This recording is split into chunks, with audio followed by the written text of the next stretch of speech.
Up until now, and all throughout your mathematical career, when dealing with degree or measures of angles, you've always dealt with the measures of degrees.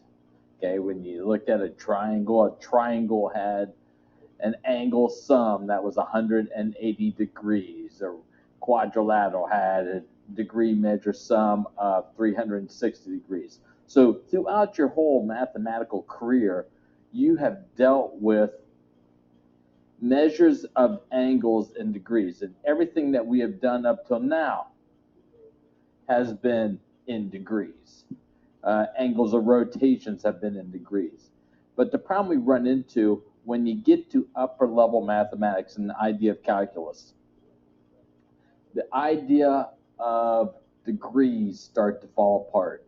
When you start dealing with calculations of what are called integrals or antiderivatives, the idea of degrees fall apart.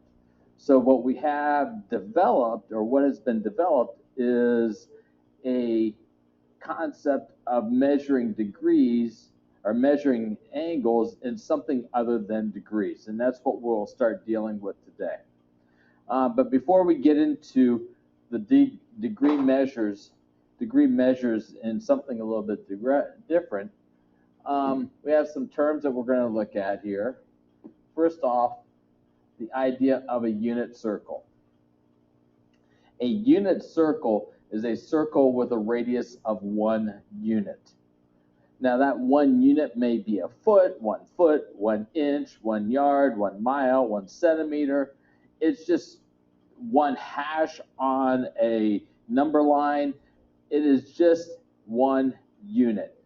That is what is called a unit circle. When anything is in the unit idea, that just means you have just one of them. So a unit circle is a circle with a radius of 1 unit. Now, when you're in geometry, you talked about the idea of circumference.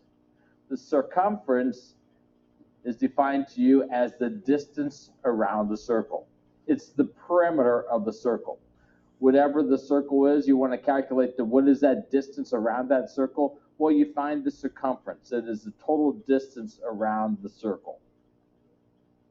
So when you're talking about circumference, it's like a perimeter. Now, what we're going to start introducing is the idea of a radian. A radian is that other type of measurement for an angle. When you're talking about a radian,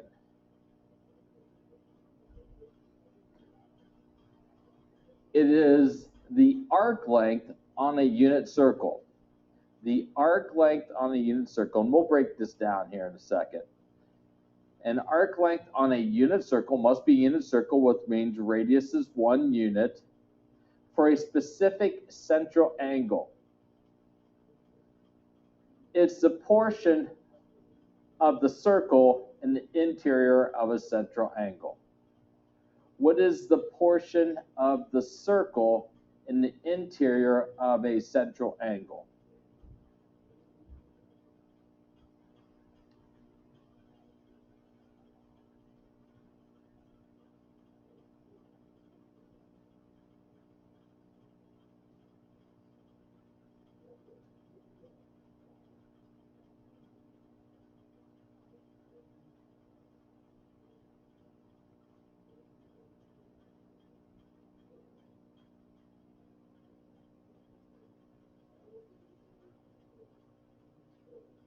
So looking at this definition, we'll break down this definition. First off, we're talking about an arc length. And an arc length is like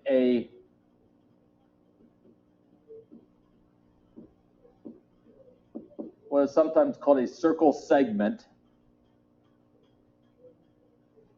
It is the points that are just on the circle.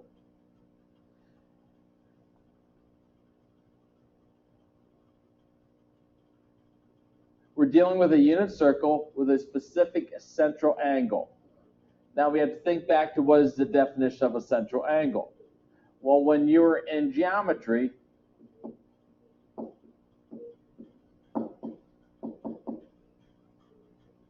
you define the central angle as an angle whose vertex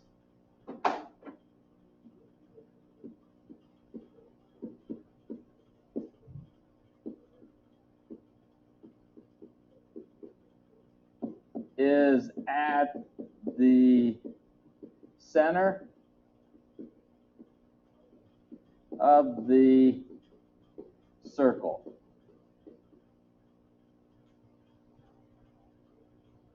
A central angle is defined to you as an angle whose vertex is at the center of the circle. So if we take a look at a circle here,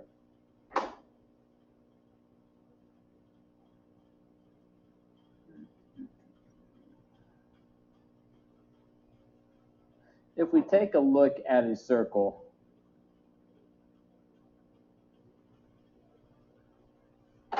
the circle is defined to us as a set of points that are equal distant from a given point.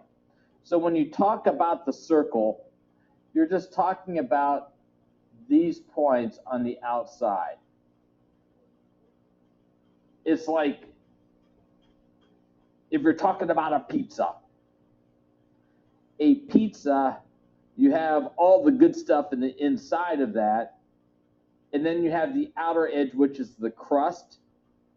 Well, the outer edge of the crust is the circle. Everything that we'd like to eat with the pizza is in the interior of that circle. So this is the interior of the circle, and all the points on the outside here are the circle, because those are defined to us as a set of points that are equal distant from a given point. So when you take a look at a central angle, we have a center point.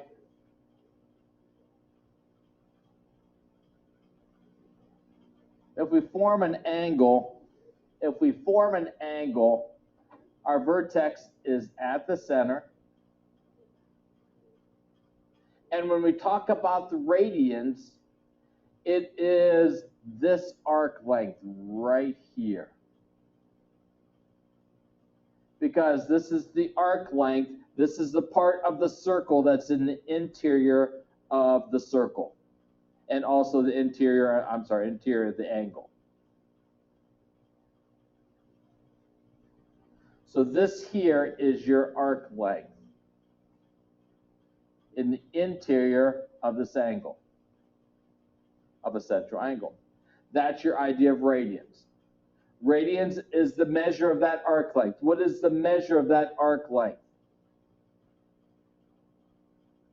So when you talk about the idea of radians and you talk about the idea of arc length, they are synonymous with each other, okay? Which means they look different, but they mean the same thing. Okay, that's your English term for the day in mathematics. All right, the last time you'll see it in my class. So we're talking about an arc length on a unit circle for a specific central angle, the portion of the circle in the interior of the central angle. Okay, that's what we're looking at here. This is the radians, this is the arc length. Also, when you're in geometry, you learn how to calculate the circumference of a circle. The circumference of the circle, we had two different equations that we utilized. The first one was pi times the diameter. The second one was 2 times pi times the radius. Because if I multiply 2 times the radius, I get the diameter.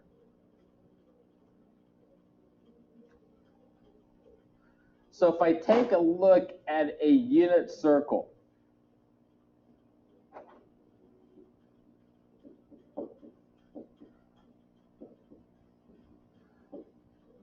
what would be the circumference of a unit circle?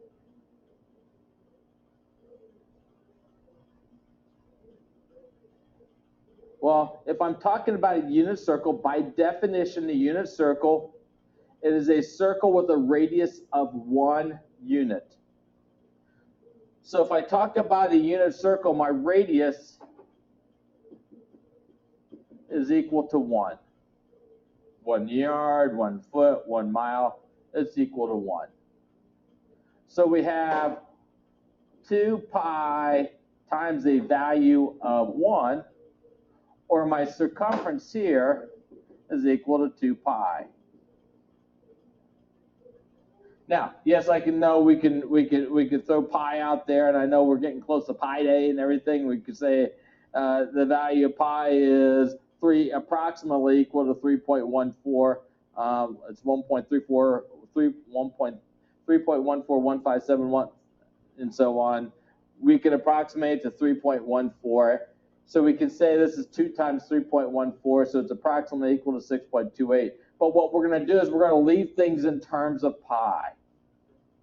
We're going to leave things in terms of pi. So the circumference around a unit circle is equal to 2 pi. So let's take a look and say this is a unit circle. So if this was like axis here, this would be 1, this would be 1, this would be -1, this would be -1 here. So my radius of this circle is 1 unit.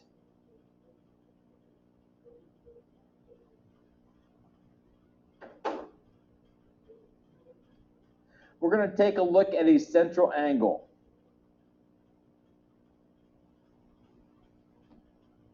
And we're going to utilize the idea we had with respect to what is the definition of an angle.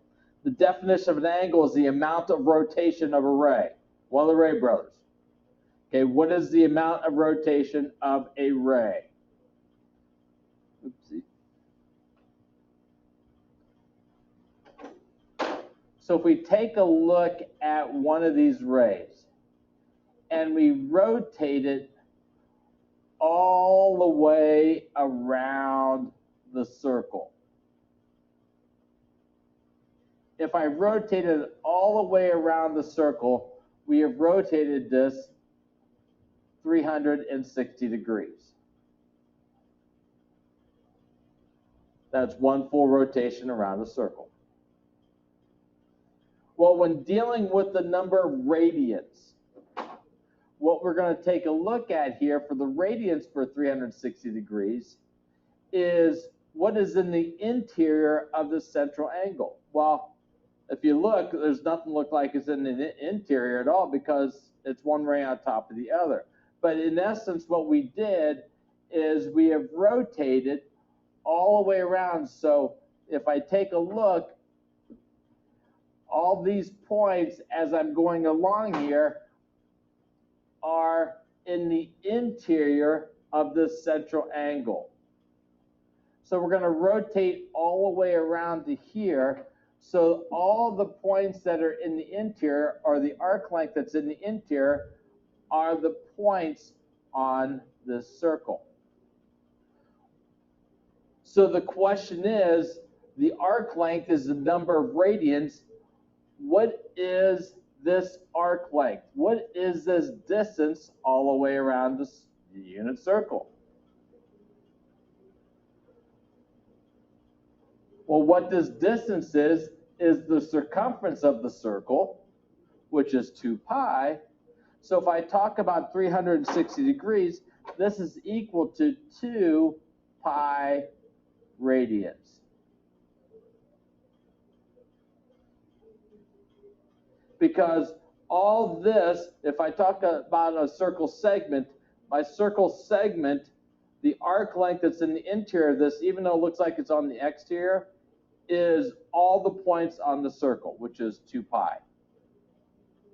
So our radians is the arc length.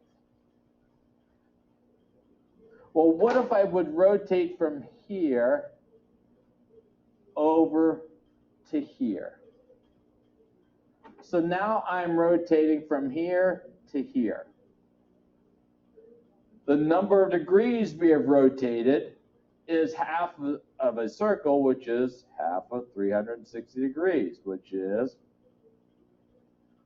180 degrees. The arc length that's in the interior of the central angle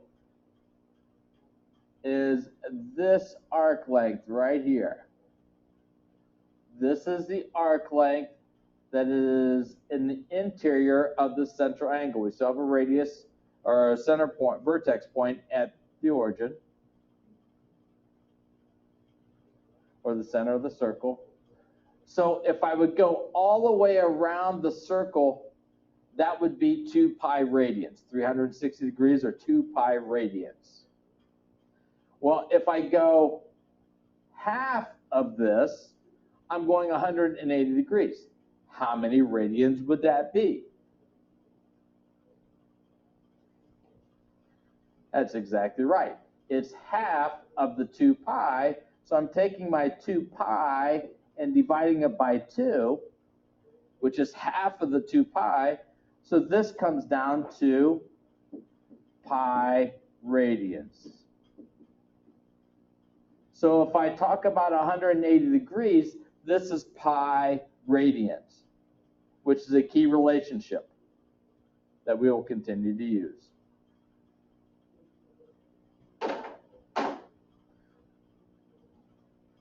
Well, what if I rotated up to here, which means I'm going to rotate 90 degrees? If I would just rotate 90 degrees, how many radians would that be? Well, if I look at 360 degrees, that is 2 pi radians. When I just rotated half of that circle,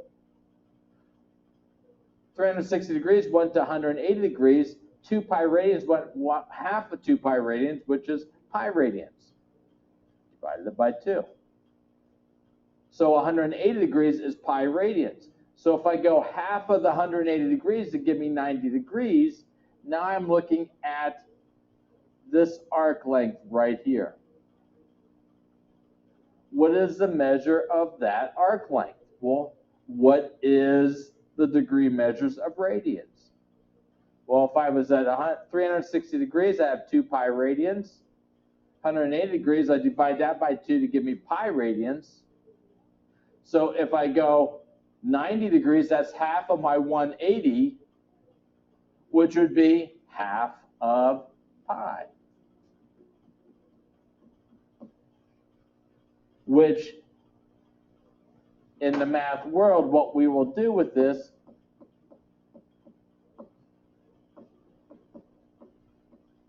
is we'll write this as pi over 2 radians. Pi over 2 radians. That's half of pi. Once again, key idea here is to relate this back to 180 degrees. What do I do to 180 to get to 90? We divide that by 2. So my pi, I divide that by 2 to give me pi over 2.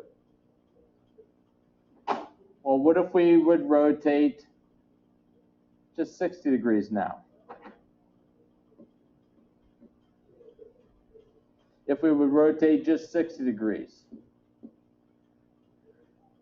Now I'm looking at just this arc length here. Well, mentally, how we can take a look at this is, well, if I would take 180 degrees, we could divide that by 2 to get to 90. What can we divide 180 degrees by to get 60? Using some mental math, we can divide by 3. We have 180 divided by 3. That gives me 60. So I could take my pi and divide by 3 to give me pi over 3 radians. Key idea is to always continue to remember 180 degrees is equal to pi radians. And mathematically, what do we have to do? If we go to here with 45 degrees,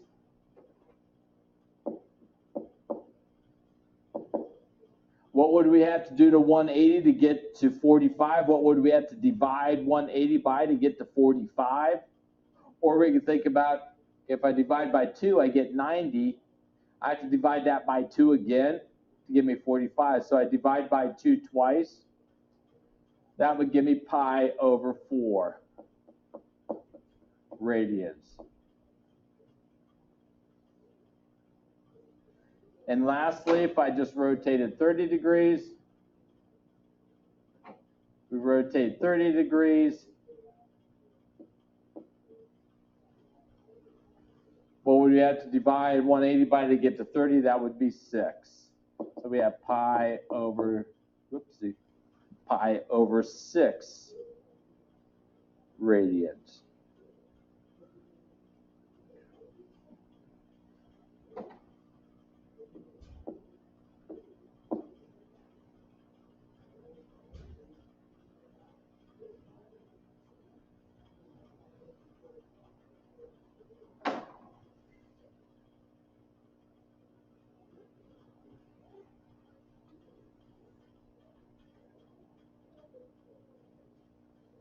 So there's a proportion that we could utilize to be able to convert radians to degrees and degrees to radians.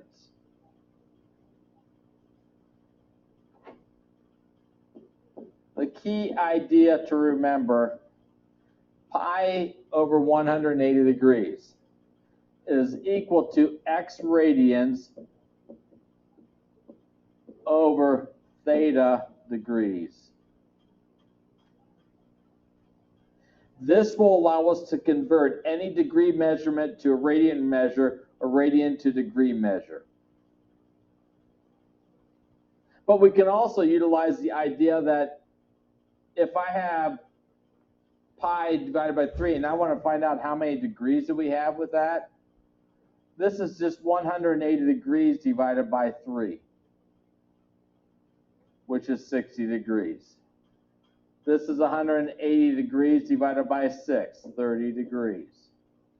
And 180 degrees divided by 4, 45 degrees. These are key ideas and key measurements that we will continue to go back to. But if I don't have my values of pi in there, or if I want to convert to radians in terms of pi, and I want these to be left in terms of pi, let's take a look at if I have 150 degrees and I want to change it to radians. Well, we have this proportion pi over 180 is equal to x radians over theta degrees. So writing a proportion, pi over 180 degrees is equal to x radians over 150 degrees. Now, solving our proportion, we're going to diagonally multiply and divide. But once again, we're going to leave this in terms of pi. So we have 150 pi divided by 180 is equal to x. Doing our diagonal multiply, we cross multiply and we divide. Now this 150 over 180 we want to reduce down, but we want to leave it as a fraction. So reducing our fraction down, we can cancel out the zeros. So we have 15 over 18, and we can divide top and bottom by 3. So we're left with 5 pi over 6. 5 pi over 6. Using that same method of madness, want you to do the next 3. Do 200 degrees, do 300 degrees, and 50 degrees.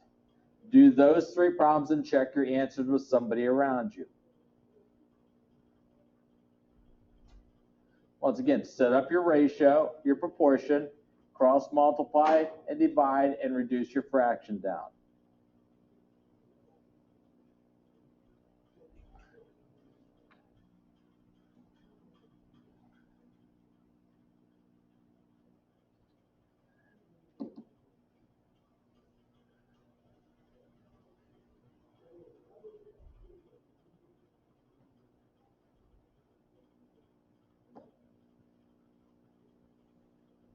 And once again, check your answer with somebody around you.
Now, if you want to continue to advance yourself in the math world and continue to work on your math skills, you take your fractions and you reduce it down.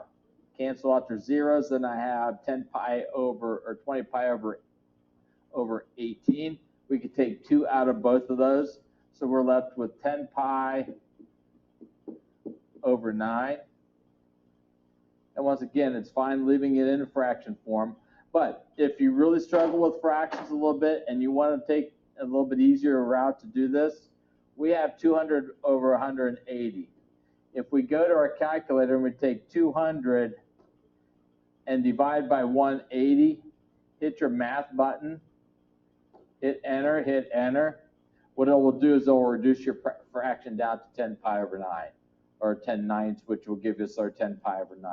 So if you need to go to that, that is fine. If you don't, that is fine. Like I said, work on your math skills. Here we would have 300 pi over 180. Zeros go bye-bye. We can take 6 out of top and bottom.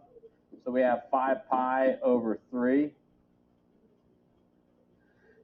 And then here we have 50 pi over 180 is equal to the x again. Zeros go bye-bye, so we have 15 pi, or 5 pi over 18. When pi is in there and we want to convert it into degree forms, we're in radians, we want to go to degrees. Yes, we can run it through the proportion if we want, but it's a lot easier if we just take the 180 degrees, this value of pi, and divide it by 12. So we have 180 divided by 12, which we can clickety-clack through to give us 15 degrees. Go ahead and do the next 3.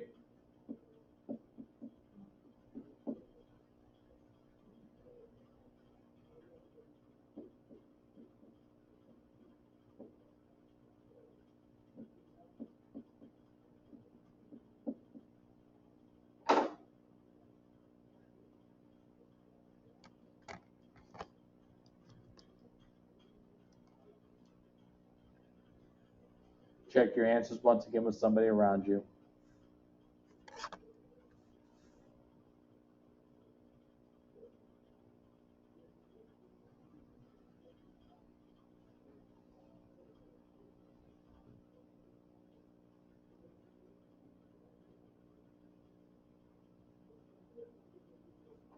Mentally, as I go through this, I look at 180 divided by 3, and I do that first to give me 60, and then multiply that by 2 to give me 120 degrees. Sort of that mental math aspect. Here, once again, 180 divided by 3 is 60 times 5. So I have 5 times 60. 5 times 6 is 30. Add the 0, 300. Here, 180 divided by 4 is that one. This one's not as easy. 180 divided by 4 is 45. Then we multiply it by 9. That one you might want to clickety-clack through a little bit more. So we get 405 degrees. Once again, this is just a preliminary start to the idea of radians. Radians are utilized in upper level mathematics because degrees fall apart. Degrees work fine in physical science and at the basic level of sciences, but when you get to upper level of sciences and upper level of mathematics, radians or degrees fall apart, and radians are the alternative to the idea of a degree measurement. Your homework is on page 58 and page 59, 3 to 42 multiples of 3. When doing problems, you'll be asked to do problems like they want you to calculate the sine of 4 pi over 3. They want you to calculate this value. Well, radians are still a little bit iffy for us because it's just been introduced to it. So my suggestion to you is change it to terms of degrees, something that you're comfortable with. So if I looked at 4 pi over 3, putting this in the degree mode, this is 4 times 180 divided by 3. Or if I want to, 180 divided by 3 is 60 times 4. We have 240 degrees. So we are asked to find the sine of 240 degrees. So finding the sine of 240,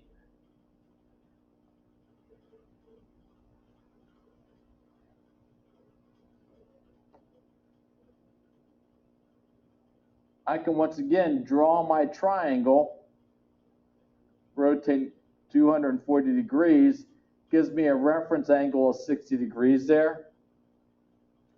Throwing in our values, we have our 1 or 2 or square root of 3, checking for negatives. Okay, now we're going back to things we've done. So when dealing with things in terms of degree or radians, and you're trying to find trig ratios in terms of radians, my suggestion is put it in something that you're more comfortable with, which is degrees. So we have a sine of 240 degrees. So now I could take a look at my triangle. Sine is opposite over hypotenuse, so we have negative square root of 3 over 2. So we're doing the exact same thing, but we're taking one step here and moving it from radian measure to degree measure, and then, but still going through what we have already done. We've done this already. We just have to convert it into things that we feel a little bit more comfortable with. So on page 58 and 59, you have 3 to 42 multiples of 3. Okay, work on these, see what you can get done with them. Okay, these will be our working notes for tomorrow. Okay, so our working notes for tomorrow will be your homework for today. So put a good effort into what we're dealing with here. If you don't quite get everything as we go through it, that is fine. You'll get better as we go along. And when we come in here on Friday and we take a look at this tomorrow, it will become a lot clearer as we go through the material. So homework, page 58, 59, 3 to 42, multiples of 3. Adios. Have a good day.